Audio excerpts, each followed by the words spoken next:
Hi guys, hope you're doing very well during this time of the Dasara. I'm sure you're enjoying and having a lot of fun, and at the same time, you will have to be concentrating on your studies as well. So, we are again back with another part of grammar, and this is one of my favorites, and this is called error identification. This is a very easy topic. I would say it's really easy, provided you know the rules and regulations and you know the tips of the error recognition or error identification. So, before I get started with the exercise, what I would like to do is I would like to give you a few tips. And these are the tips that you need to remember it very well so that you'll never go wrong. And I have always told you that it's a very, very easy version of it. It's very simple to remember these rules and remember these tips as well. So let's get started. And some of you had asked me questions like, should I write the notes? Should I copy all of these in my notebook, in my classwork book? The answer is yes. See, I have given you notes for a few topics. So it would be ideal, for example, I have given you these tips. So it would be ideal if you please write it down, because the more you write, the better it would be. If you remember, we started writing more. You guys started writing more, and that is the time you started understanding the aspects of spelling, the aspects of punctuation, grammar, sentence structures. So, and I see that there is a lot of improvement as well. When you write a sentence, when you write a message, I see that there are hardly any mistakes, hardly. And even when you write ma'am, most of you write with an apostrophe A. That is M-A apostrophe and A-M, which is a good news. Really, I was impressed to see a lot of people doing that, because there are very few people who know about it, and there are a lot of people who write M-A-M, ma'am, as a shortcut. It's not that, it's non-understandable, but the fact is, what is supposed to be technically correct, what is supposed to be written in a particular way, should be written that way. So, that way your language skills will improve, and at the same time you would be a person who care for details. You'll have a lot of eye for details. So that's another aspect of it. So please remember that when you're writing anything official, when you're writing something very authentic, and when you're writing something which has weightage, there are no shortcuts to it. Absolutely no shortcuts to it. Okay, so let's get started with today's segment of error identification. So I hope I have answered your question. Please make a note of all the notes that I give you, so that you will have a reinforcement and it's going to help you a lot. So please go ahead and do that. And when our classes start, hopefully maybe after a couple of weeks, when our classes start, at that point in time you could write more. But for now, there are just about a few pages which you could make notes of. Okay, so the first tip is he, she, it. He, she, it, always in the present tense, should be used with doesn't. In the positive, it would be does. What do you mean by doesn't?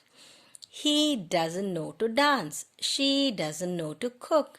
It doesn't know to jump. So that is what is doesn't.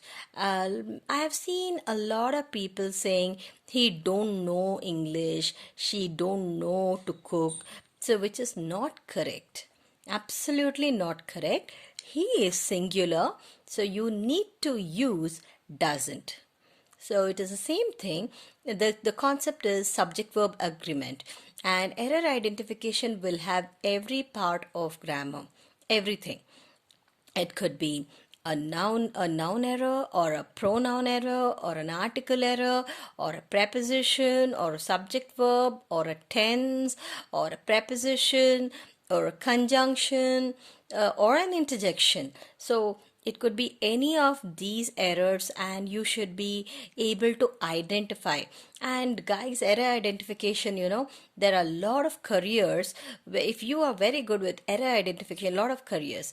One career that I could think of is medical coding, medical transcription, clinical data management. Since all of you are into science, so it's going to really, really, really help you in writing thesis and proofreading. So there are a lot of there are a lot of professions which are which looks for people who are good with identification of errors and correction.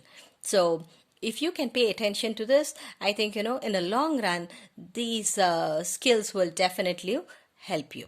So the first one is he, she, and it. So it has to be doesn't. If you're using the positive form, it would be he does his work, she does her homework, it does jump. So that is the first one. Second one, we, they, I, and you will always have don't. We don't know Kannada, or we don't know English, we don't know to sing.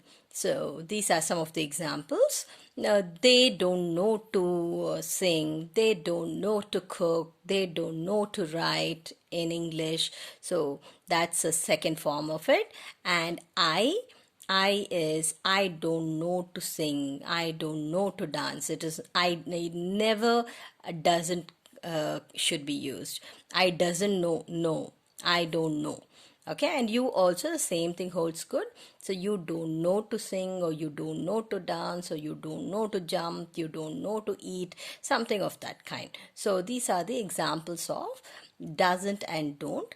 And in the positive form of it, it is do. So we do the work, they do the work, I do the work, you do the work. So that is the difference between don't and doesn't. I hope it is clear, and please use it more and more even while speaking, so that you would minimize your errors. The next one is, the third one is yesterday night. This is very, very common. The combination of day and night cannot exist. So it is always last night. It is always last night. So yesterday night cannot exist. It is last night. Next one is return back. These are all words which are cliched. Return back looks like, return, the word itself means, to give back something. So it is only return. So you would not say, I'm going to return back the book, I'm going to return back the dress. No, not at all. I will return your book, I will return your dress, I will return your pen after I use it. So that is a form of it. Next is rewrite again. The same thing you cannot have, because rewrite means something that you are going to do it once more. So rewrite again would be write again and again. So which is not correct. It is only rewrite as such, only rewrite or write again. Either of the two, not both. Next, reconsider again. The same logic. It is consider again or simply reconsider. You cannot have reconsider again. It would be like, reconsider again means consider again and again, which is not right. So you need to understand that it is simply reconsider. That's it. And this is another common mistake that I have seen. I can't be able to do it.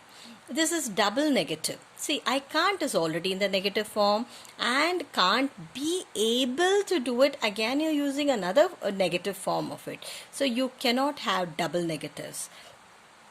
Hence, we need to change it to I can't do it or I'm unable to do it. One of them. I can't do it is simply, saying that something cannot be done.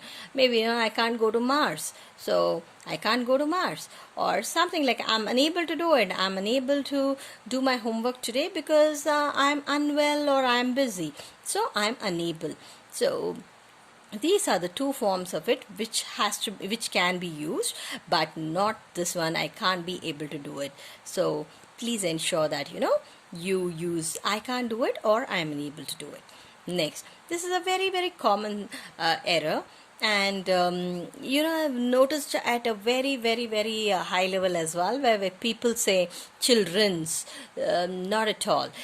Children, child is singular, and children, that is plural. So we cannot have children's are playing in the park. No, children are playing in the park, and child is playing in the park.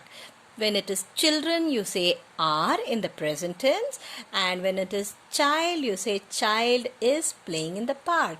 If it is the past, then I would say children were playing in the park, or I would say child was playing in the park. So this is the most important thing, and ensure you don't make these errors. These are very primitive errors and can never be used. Next, peoples. Though peoples can be used when you're talking with reference to nations, however, when you're talking about a group of people, then you'd say people are waiting. You would never say peoples are waiting. People are waiting. And what is the one form of it, singular form of it, when you have to say a single person? It is person. Okay, the person is waiting for us, and people are waiting for us. So when it is person, it is singular. It is followed with, in the present tense, is. When you're talking about plural, you would talk about it with reference to are. So this is the difference between the two. Next, whenever you have the superlative, what is a superlative here? Superlative is nothing but your adjective. Right, on day one, I did talk about this adjective. I did talk about the articles as well. Adjective is nothing but, this is a superlative, one of the forms of it where you're describing. Adjective as a definition means you're describing something. So here also, when you're saying longest or shortest or tallest, you're describing something, or you're describing somebody. Like when you say tallest, you're describing a person. When you're saying shortest, maybe you're describing a building. Or longest, maybe you're describing a railway, or a route, or a road. So this is the longest road. So what you have to do is, it has to be always followed with the word the or the. And I have always told you, when do you use the and the? When you have the superlative, the pronunciation of that is the. This is the longest route I have ever traveled. He is the shortest person that I have seen. She is the tallest person that I have met. So, these are the words that you need to remember. Anywhere where you have this person is the best in English. So when you see somebody is very good in English, you'd say this is the best. Or somebody is very good in singing or dancing or cooking, this is the best person that I met who can cook so well. So the word is the.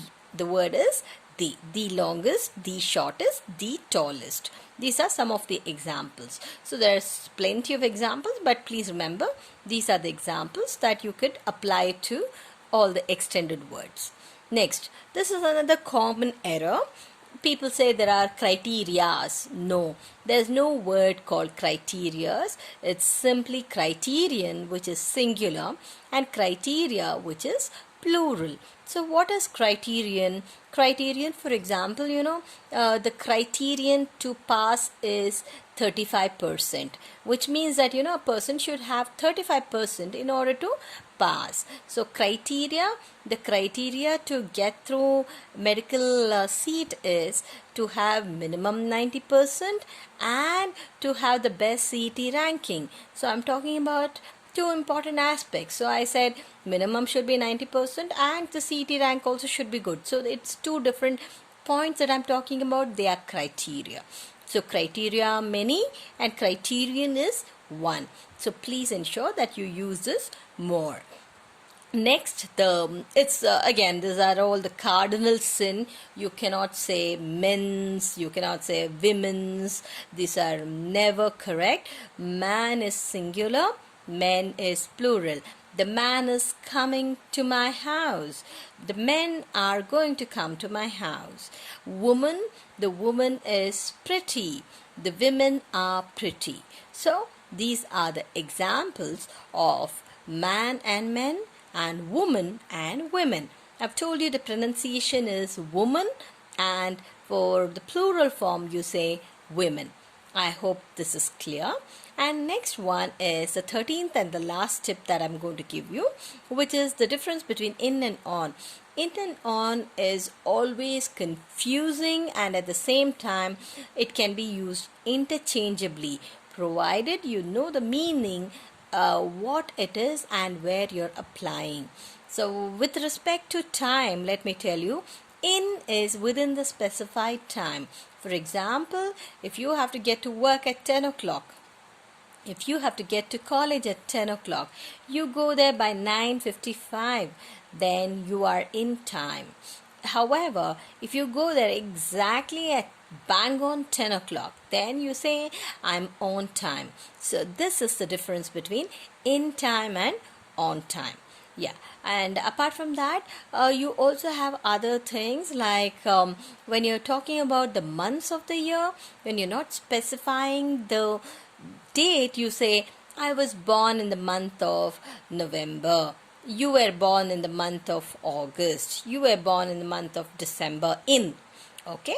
However, if you have to use the word on, then you need to say Gandhiji was born on October 2nd. Okay. My friend was born on 1st of January 2020 or 1990. I cannot have a friend who's born in 2020. My friend's daughter was born on 1st Feb 2020. So these are the examples of in and on. So I hope these are going to really help you to solve or to clear all this error identification, to be able to answer these questions. And now we'll move on to the exercise so that you will have a better understanding and you can practice this more and more so that you get a hang of it. So I'll move on to the exercise that are there in your streams workbook.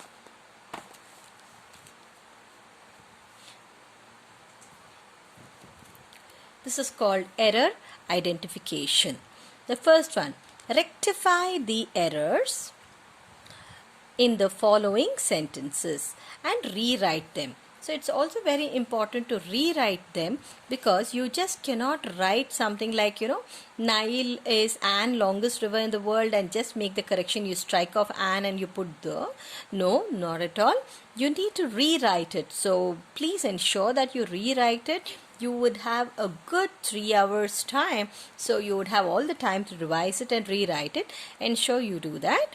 Nile is an longest. In any case, an cannot be used for something which is not a vowel sound. So it is completely incorrect. The moment you see the sentence, you would have an understanding that something is not right. So the first thing is, when it's there, Nile is an longest, so you know that this is the error. So mark that. And then river in the world. So river in the world, all this are absolutely fine. So there is only one error, which is and has to be replaced with the. So Nile is the longest river in the world. As I mentioned earlier, that whenever you have the superlative like longest or shortest or sweetest, so you use the, it has to be preceded, which means it has to come before this word, before the superlative. So Nile is the longest river in the world. That's the first one. The second one, the Invisible Man is a interesting story, and this is a vowel sound. So the Invisible Man is a interesting story? Not at all. So it's very simple. Here interesting is a vowel sound. So you go ahead and straight away identify and underline that word and then rewrite it by saying it is an interesting story.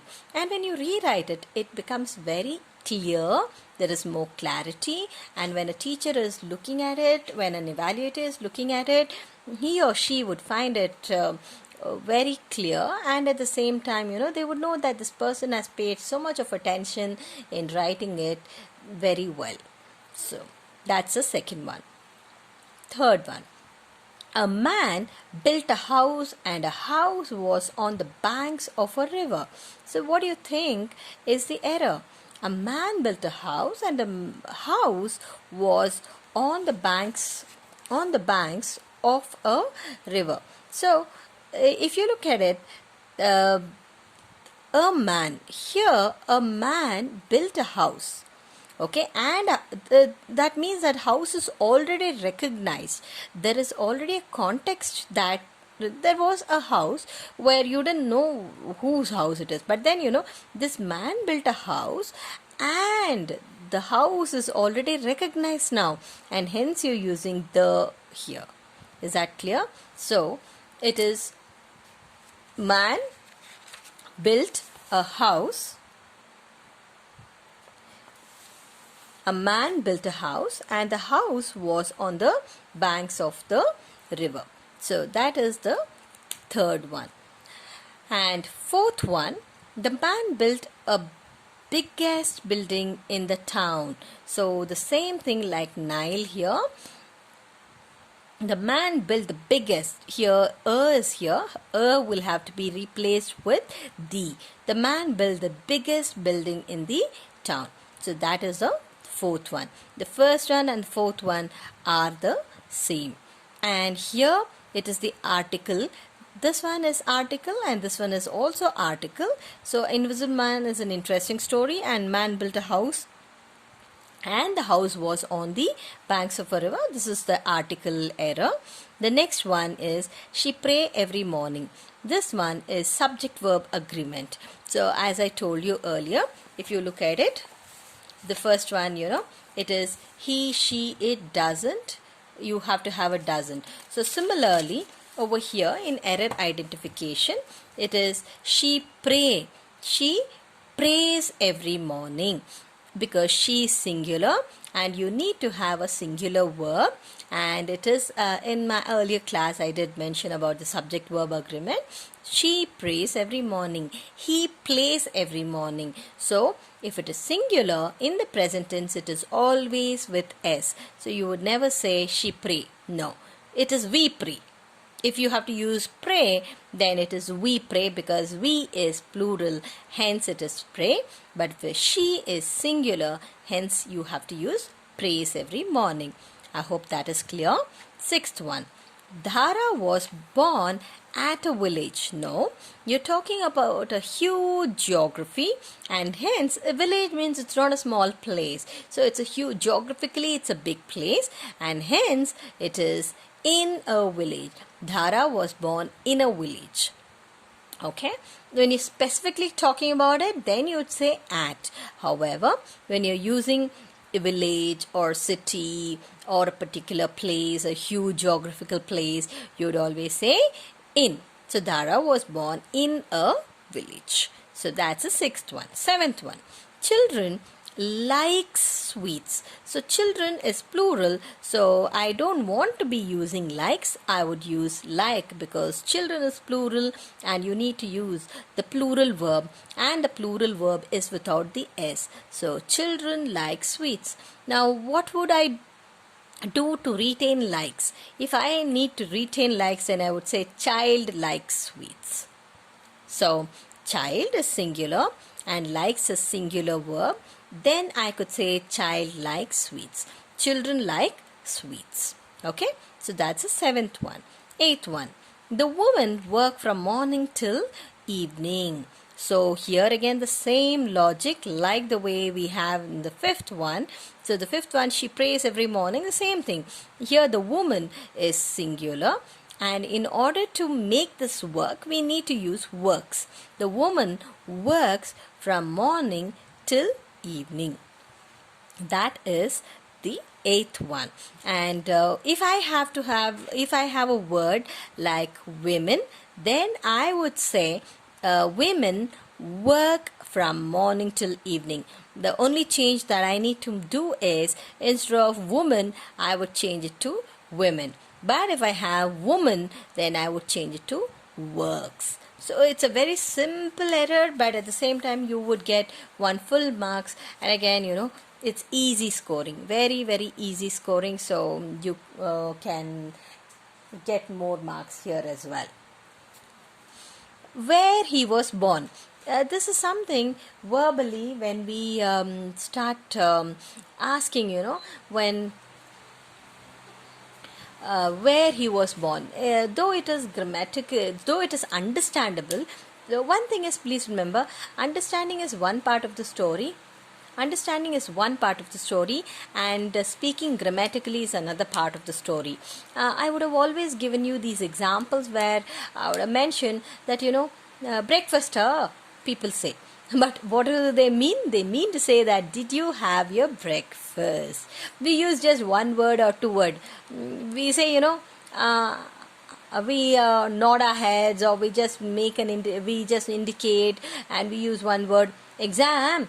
So when we say exam, all that we mean to say is, are you ready for the exam? Have you prepared for the exam or test? But just one word is enough. In the given context, we try and understand a lot of things, and we are able to communicate. That's one part of the story. However, when you are writing it, or when you are speaking to somebody who is senior to you, it's very very important that we speak correctly and completely, and that is why this becomes important. Where he was born. No, it is where was. The verb should come. It is, the order is subject, verb and object, or the other form is subject and predicate.